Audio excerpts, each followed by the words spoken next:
Olá a todos, amigos da Bio, muito bem-vindos ao encerramento de mais um dia do ASCO-GU. Eu e meu amigo André Sassi, diretamente aqui de São Francisco. Acabamos de terminar a tarde do dia de carcinoma urotelial. Tivemos uma discussão interessante de manhã, né, André? Ainda sobre carcinoma urotelial, falando um pouquinho sobre toxicidade dessas novas drogas, anticorpos conjugados. E também tivemos alguns trabalhos interessantes pela manhã e alguns trabalhos também muito interessantes pela tarde. Nós vamos discutir em mais detalhes agora com o André Sassi. André, começando pela manhã, o que você destaca dos trabalhos que foram apresentados pela manhã? Obrigado, André. Obrigado a todos. Vamos falar rapidamente. Acho que o mais interessante foi uma discussão sobre aplicabilidade, resultados e toxicidades novas dos anticorpos conjugados a drogas. Acho que é uma classe de drogas diferente, a gente não está acostumado na nossa rotina, são toxicidades novas, manejos diferentes.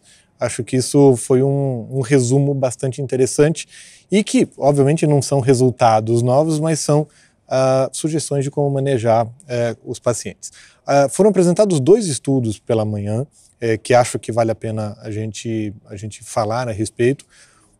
É um estudo retrospectivo, avaliando cirurgia, cistectomia radical versus trimodalidade, então RTU mais radioterapia mais quimioterapia. A gente sabe que os estudos randomizados não conseguiram nunca recrutar um número de pacientes adequados para fazer esse tipo de comparação, sempre foram tentados, mas nunca foram executados de forma completa.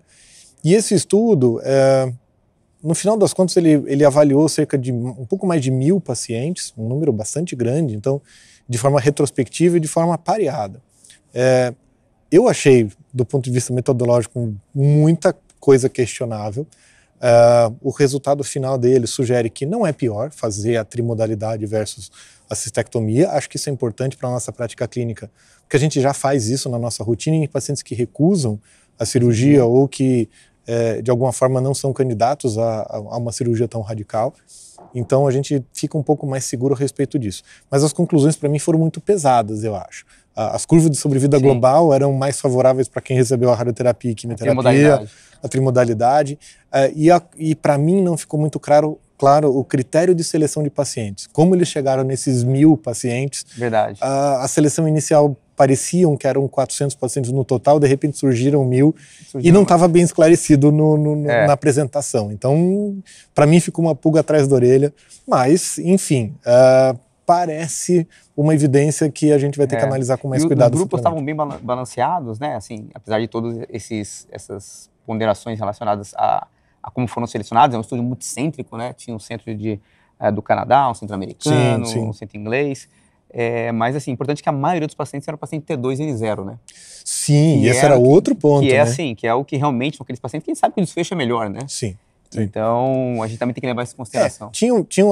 Eram pacientes que, a princípio, seriam candidatos tanto à cirurgia quanto à radioterapia e quimioterapia depois da RTU. Então, grande parte era T2N0, tinham vários critérios de inclusão bem restritos, e por isso que eu achei estranho um número assim tão grande, mesmo sendo multicêntrico.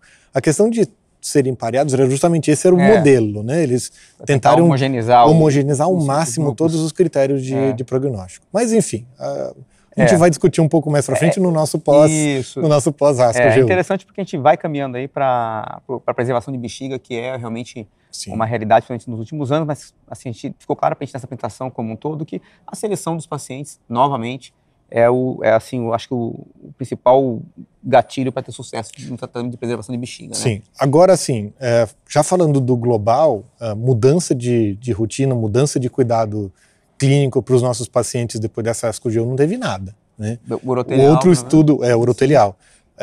De manhã a gente teve um estudo negativo. Isso, de pembro com levantinib, né? Sim. Na população com doença metastática, inelegível à cisplatina, ou aquele paciente que considerava que era unfit para químio, né? Sim. E então eles fizeram a combinação de pembro com levantinib versus pembro no estudo fase 3. E interessante nesse estudo, a maioria dos pacientes era considerado inelegíveis para químio. Sim. E não elegível à cisplatina. Sim. E o estudo, como você falou muito bem, é um estudo negativo. As curvas exatamente iguais, né? Sim, e toxicidade pesada, Sim, né, para os sim. pacientes. Então, levantinib para carcinoma urothelial, apesar de ter alguma justificativa biológica de sinergia com imunoterapia, acho que não vai para frente. Acho que duvido que tenham novos estudos futuros. Esse estudo, basicamente, para mim, assim, foi um baldeografia, porque a gente tinha visto no ESMO, se eu não me engano, há 2, 3 anos. Em fase 2. Em fase 2, que mostrava que a taxa de resposta com pembro e lenva em pacientes inelegíveis à platina era mais 60%. Sim. Então a gente ficou assim, nossa, de repente essa combinação, né? Por isso a gente tem que tomar cuidado com os fase 2 em braço único, né? Exato, mas sim, é muito interessante. Então é um estudo que não muda a prática, tá? Sim. Pacientes inelegíveis à cisplatina, principalmente inelegíveis à químio. Sim. Né? Então a combinação de pembro com levantinib não foi diferente do que pembro sozinho. Sim. Tá? Então, estudo fase 3, negativo. À tarde, a gente teve então alguns estudos importantes. Né? O primeiro estudo é o estudo TROPH-1, né?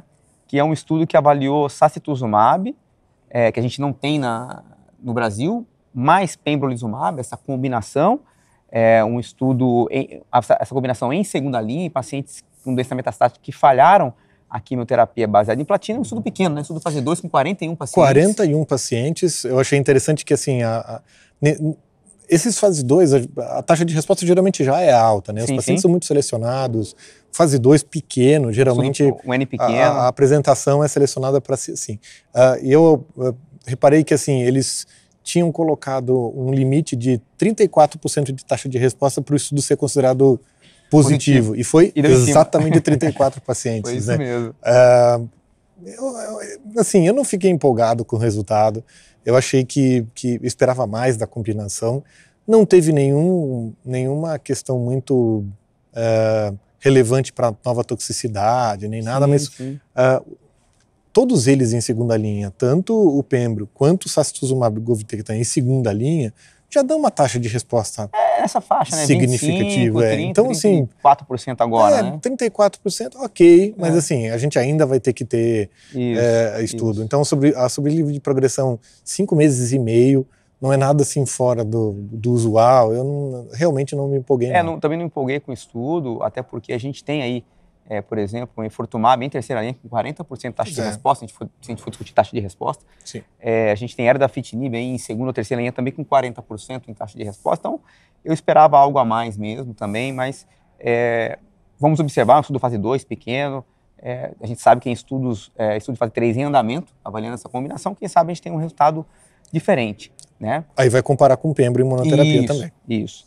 E a gente também teve hoje à tarde a apresentação do estudo EV103. Outro anticorpo conjugado à droga. Enfortumab vedotin, no cenário neoadjuvante. Em pacientes inelegíveis à cisplatina. Isso. Então, lembrando que o importante desse estudo é que o paciente linfonodo positivo não era recrutado em estudo, era T2, T4, N0, e pacientes do trato urotelial superior, com carcinoma urotelial do trato urinário superior, também não podiam entrar no estudo. Então, assim, pacientes selecionados, né? E, assim, mais de 2/3 dos pacientes eram T2N0. Isso. Então, assim, na neoadjuvância, T2N0, até com cisplatina e gestabina já vai bem. Várias combinações foram tentadas e também a taxa de resposta é boa. Foram só 22 pacientes, então também muito pequeno.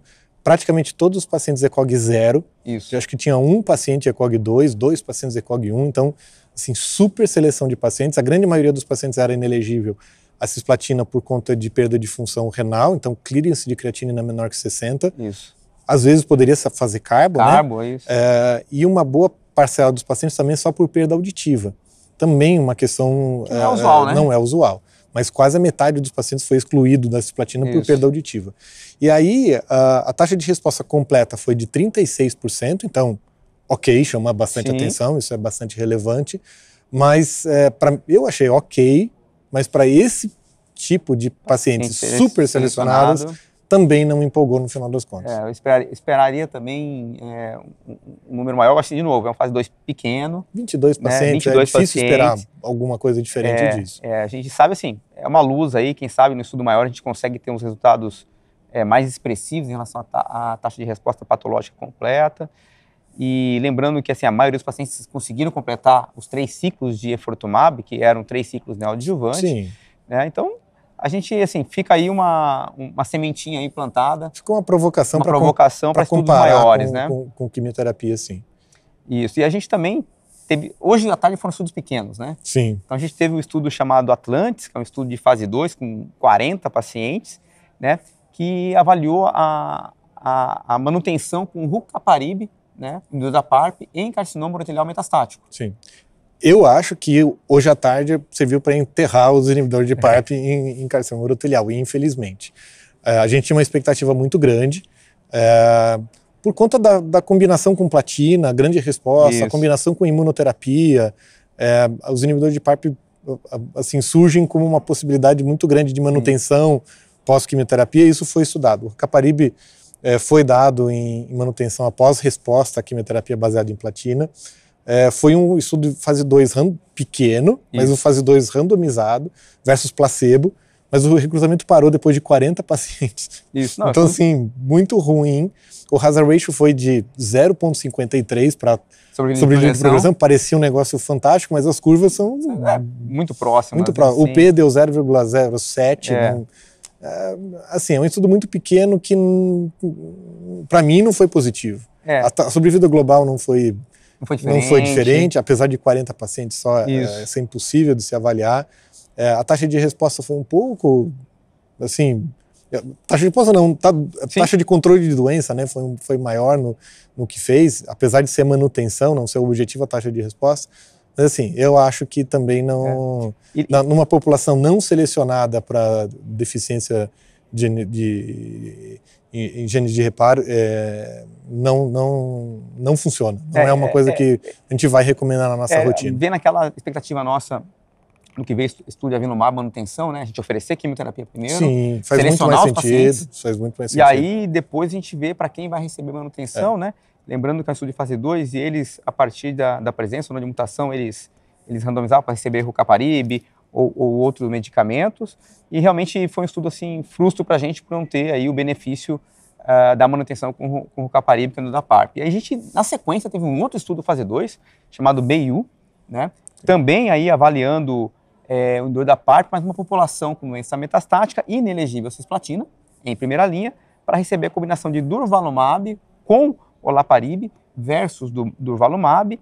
E interessante estudo fase 2, com 150 pacientes, é que a maioria dos pacientes não tinha mutação de gene de reparo, né? 78% dos pacientes não tinham mutação. Sim. Então, eles acabaram combinando, imaginando que o olaparib possa dar algum tipo de benefício, o endpoint primário, sobrevida livre de progressão.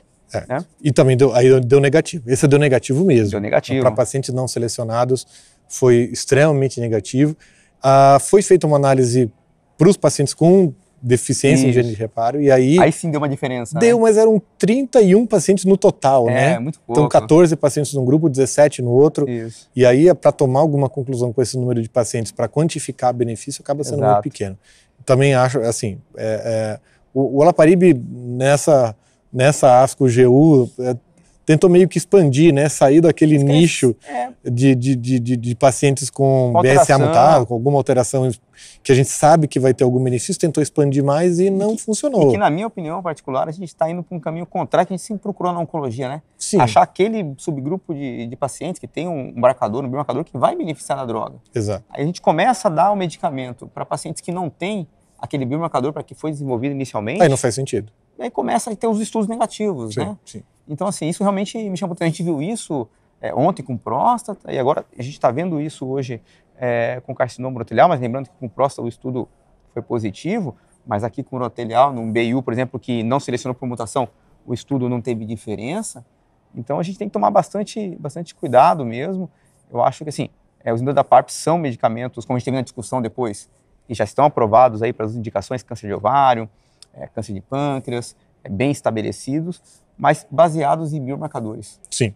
A gente começa a querer não usar biomarcador, a gente talvez vai queimar o medicamento, a droga, né? Eu acho que a gente começa a voltar na discussão antiga de medicamentos que são caros, tem alguma toxicidade para os pacientes também, e acabam entrando num ciclo de oncologia que a gente queria sair, né? A gente está falando tanto em personalização, individualização, terapia-alvo de verdade.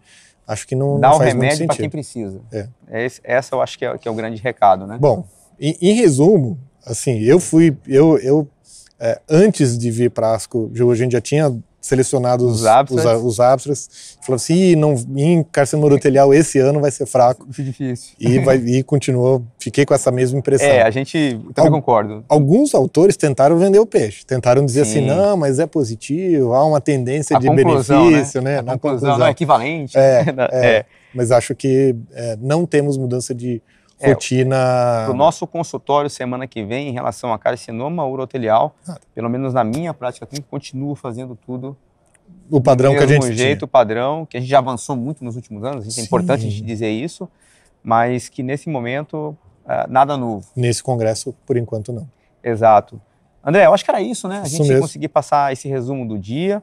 A gente espera que vocês tenham gostado. Lembrando que a gente tem mais um dia de congresso. Amanhã é o carcinoma renal e tumores raros. A gente vai estar direto aqui de São Francisco enviando todas as novidades, se possível, em tempo real. E, obviamente, ao final do dia, essa mesma discussão com o time da Bio, com mais detalhes dos estudos. A gente espera que vocês acompanhem a gente nas nossas redes sociais. Gostarem, compartilhem com os colegas.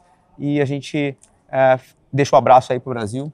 E faz o convite para o nosso pós-ASCO, que aí a gente GU, vai analisar com mais cuidado mais detalhes, todos eles. Convidados, líderes de opinião, nacionais e internacionais, dia 12 de março, detalhes no site da Bio e também acompanhe as redes sociais da Bio. Tá bom, um abraço. Gente, Sabina, um abraço. Tchau a todos.